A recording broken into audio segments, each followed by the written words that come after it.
जब कंस मर गया तो जरासंध के पास दोनों बेटियां आई, पिताजी आपके रहते हुए मैं विधवा हो गई। अब विधवा हो गई और आपका दामाद मारा गया। उसी समय जरासंध ने अक्षौणी सेना लेकर के मथुरा पर चढ़ाई कर दी। जब मथुरा पर चढ़ाई कर दिया तो यहां पर जरासंध ने ब्राह्मणों को बैठाया था कि जब हम जग को हम कृष्ण को पराजित कर देंगे तो आपको दक्षिणा मोटा मोटी मिलेगा। भगवान कृष्ण ने ब्राह्मण को हित के लिए मथुरा छोड़ दिए। यहां पर जरासंध ने अक्षौणी सेना लेकर आया और काल एवं नाम का राक्षस था, काल एवं का, वो धीरे धीरे आगे बढ़ रहा था। भगवान कृष्ण आगे बढ़े पिछले वाले गेट से और भगवान कृष्ण का पीठ देख रहा था। भगवान कृष्ण का पीठ, काल एवं नाम का जो राक्षस था वो भगवान कृष्ण का पीठ देख रहा था। बलराम भैया ने कहा, अरे कृष्ण मार दो। बोले इतना धर्म किया है, राक्षस होकर के भी इतना धर्म किया है, अभी इसको मारा नहीं जा सकता। जब तक ये पाप के में परिणित नहीं होगा, जब तक पाप इसका शरीर के अंदर प्रवेश नहीं करेगा, तब तक अभी धर्म इसको बचा कर रखा है। भगवान कृष्ण का पीठ देखते गया, धीरे धीरे आगे बढ़े और भगवान आगे बढ़े तो बलराम भैया ने फिर कहा मार दो। बोले अभी नहीं मर सकता, क्योंकि अभी इसका पाप, अभी पुण्य इसका बाकी है।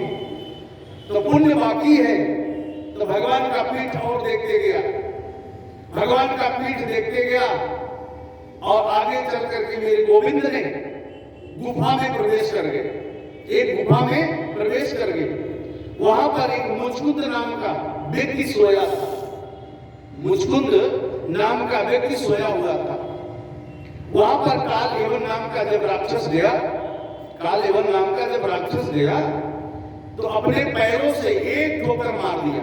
कुछ लोग का स्वभाव है, जब कुत्ता सोता है तो उनका देखिएगा ना, वो सो रहा है बेचारा, कुछ भी नहीं कर रहा है, फिर भी ठोकर मारने की आदत होती है, नीरा अपराध।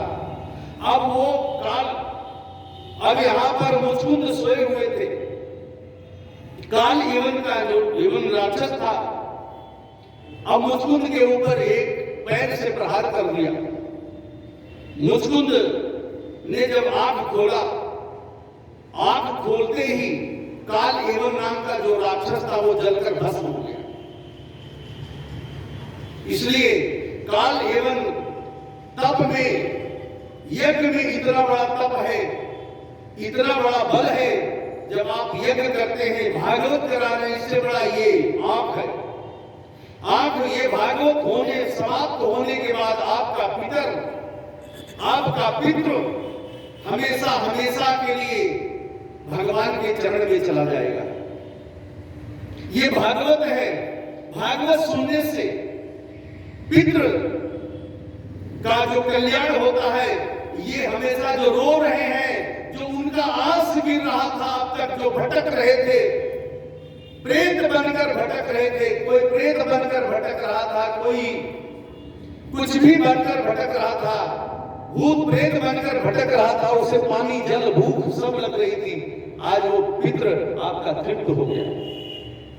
आंख खुला, अगर जब आंख खुल गया तो काल एवं नाम का, अर्थात कराने वाले का, जजमान का, यज्ञ कराने वाला, भागवत कराने वाला का जब आंख खुल जाएगा तो अपने आप काल समाप्त हो जाएगा। धन किसी के पास हो सकता है, लेकिन भागवत सबके घर में नहीं हो सकता। धन रख करके सिगरेट, दारू आदि को पीने के लिए, मद मत्सर करने के लिए धन हो सकता है, दिखावा के लिए धन दिखाया जा सकता है, लेकिन पितरों को तारने के लिए धन हाथ से नहीं उठता है। माता पिता गर्भ से गिरा हुआ, अकाल मृत्यु, जल से डूबा हुआ, गर्भ से नष्ट, एक्सीडेंट से अगर कोई मर गया है तो पितर वो समाप्त हो जाता है। मेरे गोविंद का नेत्र खुल जाता है और धीरे से वह पितर दोष समाप्त हो जाता है। लेकिन ये मत समझना कि आज दोष समाप्त हो गया, कल भी कोई दूसरा पाप करेंगे। ये मत सोच लो कि हम आज भागवत करा लिया, कभी सुनने की जरूरत नहीं है, कथा कराने की जरूरत नहीं है।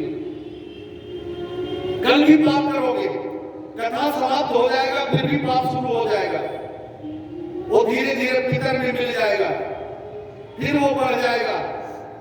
जैसे बुखार, फोड़ा, अब आप समझ लो यूं कि हमारे शरीर के अंदर आपको क्या हो जाता है भाई, बड़े शुगर बढ़ जाता है।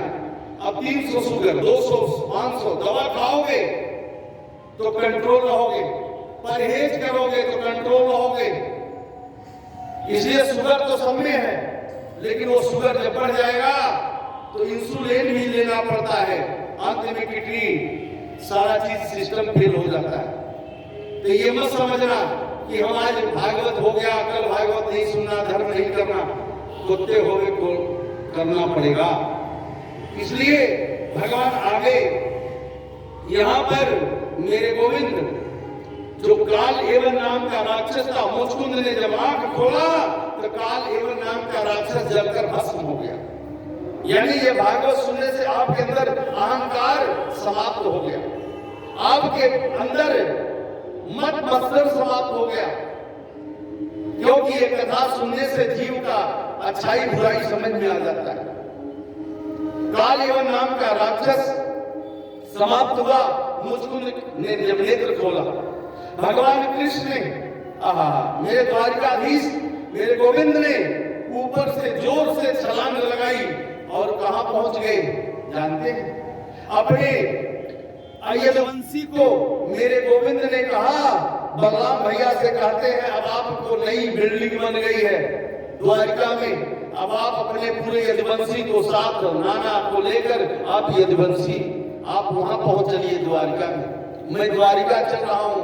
आज सोने का विश्वकर्मा भगवान ने सोने का सुंदर महल बनाया और बनाकर निर्माण हुआ, और मेरे गोविंद ने जोर से ऊपर से छलांग लगाई और द्वारिका पहुंच गए। प्रेम से बोलिए द्वारिकाधीश भगवान की जय। राधे।